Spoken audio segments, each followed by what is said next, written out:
I think at this point, kind of approaching, I've been through this phase of nerves and then the excitement and then nerves.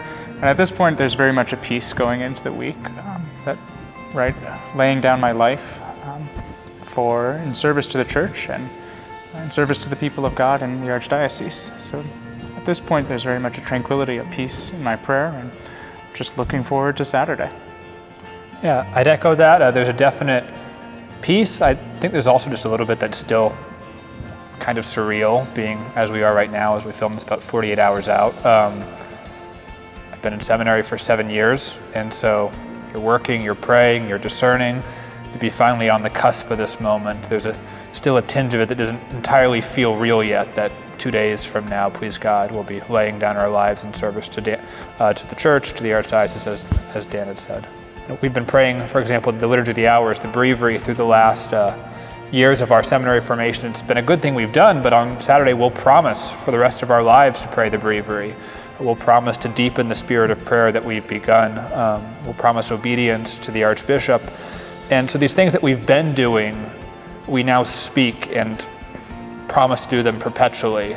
They go from just being good habits to promises that we've made, and there's something very real and profound about that takes on an entirely new life and dimension, I think.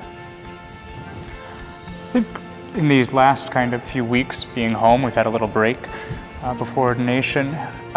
Being in the pews at various parishes I'll go to for daily Mass, it's been surreal as I'm praying during Mass and praying after Mass.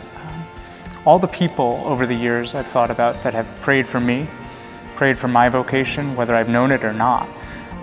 And that's all coming to fruition during this time, right? The people of God have been praying for the last year, the prayer for vocations. And, I hear it at Mass and I'm like, oh, that's me. That's me they're praying for. And I'm very grateful for that. I'm humbled, but just this sense of gratitude has really struck me.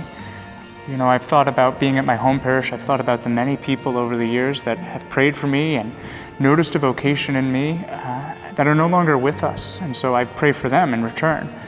As ordained ministers of God's church, as clergy, soon to be deacons, we're called to be those spiritual first responders to the culture, to go out to bring Christ's message, to bring Christ's truth to a culture that is questioning the very existence of truth, to bring Christ's love to a culture that struggles to understand how to love and how to receive love, to be those, quote, spiritual first responders.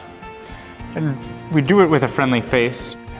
The deacon is not only in serving and being a first responder, he's to do that primarily through hospitality, right? Bishop Betancourt's done a great job over the years of, teaching us how to really be hospitable towards others, how to be hospitable towards our brother priests, our brother deacons, our brother seminarians, and then towards the people of God. We talk about in our culture how we have this epidemic of loneliness that's going on.